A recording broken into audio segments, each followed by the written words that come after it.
दोस्तों, स्पेस में एक एस्ट्रोनॉट के लिए कई खतरे होते हैं, कुछ मामूली खतरे तो कई जानलेवा। धरती की ऑर्बिट में घूम रहे बड़े पत्थर, स्पेस डेब्रिज और स्पेस जंक, जिसमें हमारे द्वारा धरती की ऑर्बिट में फैलाया गया कचरा भी शामिल है। ये ऐसे खतरे हैं जो शायद हमें सामने से आते हुए दिखाई भी दे जाएं, लेकिन खतरनाक रेडिएशन, माइक्रोमीटेरॉइड और आउटर स्पेस में ऐसे स्पेस जंक्स भी मौजूद हैं जिन्हें नॉर्मली देख पाना या रेडियो रडार से डिटेक्ट कर पाना भी मुश्किल है। ये हैं वो खतरे जो आते हुए भी दिखाई नहीं देते। इनकी स्पीड इतनी ज्यादा होती है कि अगर इंसानी शरीर इनके सामने आ जाए तो ये बिना संकोच के उसी में से रास्ता बना के निकल लेते हैं और इंसान को इतना सोचने का भी टाइम नहीं मिलता कि भाई ये क्या हो गया। शायद आप समझ गए होंगे कि इंटरनेशनल स्पेस स्टेशन पर रहने वाले अंतरिक्ष यात्री किन किन खतरों से घिरे रहते हैं। अब इस तस्वीर को ही देख लीजिए। एक सॉलिड एल्यूमिनियम के ब्लॉक में 15 सेंटीमीटर का क्रेटर बन गया है।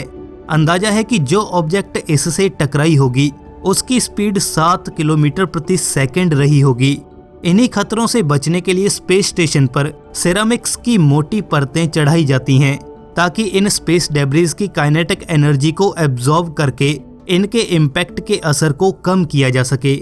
लेकिन 29 अगस्त सन 2018 को ISS पर कुछ अजीब ही हुआ।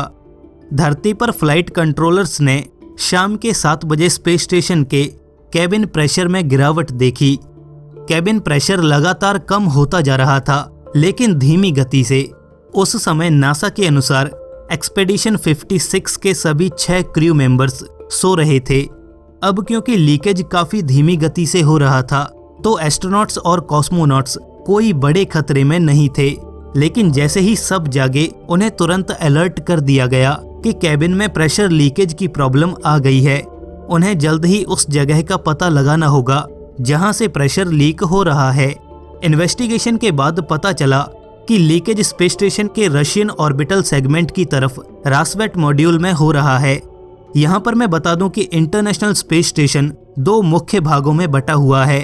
एक है USOS यानी कि यूनाइटेड स्टेट्स ऑर्बिटल सेगमेंट, जिसे कई देश मिलकर यूज करते हैं या कहें तो शेयर करते हैं, और दूसरा भाग है रॉस यानी रशियन ऑर्बिटल सेगमेंट, जिसे सिर्फ रशिया के कॉस्मोनॉट्स ही यूज करते हैं। शायद रशिया को अपने एक्सपेरिमेंट्स प्राइवेट रखने हैं, इसीलिए वो अपने सेगमेंट को किसी के साथ भी शेयर नहीं करता।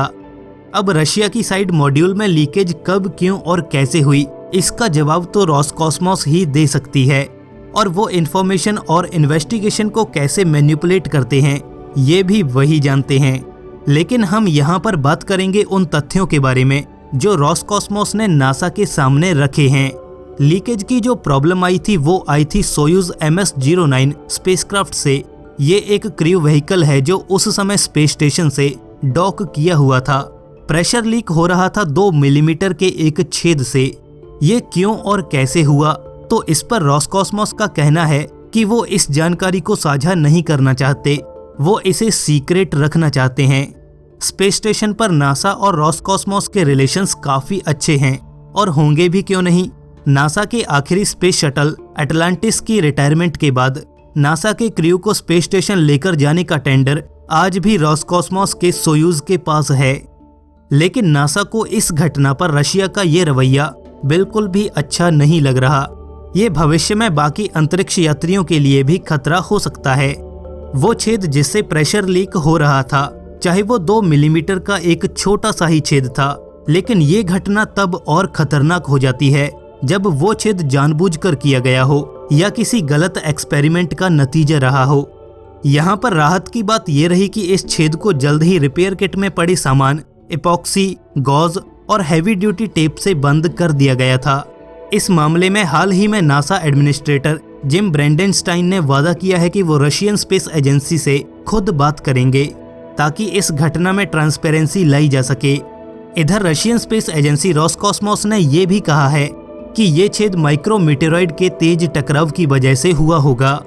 हालांकि इस बात से भी इनकार नहीं किया जा सकता कि ये इंटेंशनली या एक्सीडेंटली किसी एस्ट्रोनॉट से हो गया हो।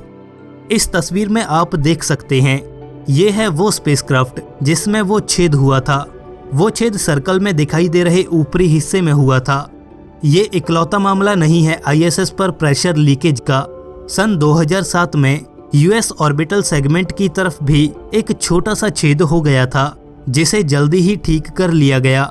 क्या आपको नहीं लगता कि 150 बिलियन डॉलर के स्पेस स्टेशन पर और इससे भी कीमती अंतरिक्ष यात्रियों की जान को दांव पर लगाकर रशिया इस एक्सीडेंट को सीक्रेट रखकर एक बड़ी गलती कर रहा है?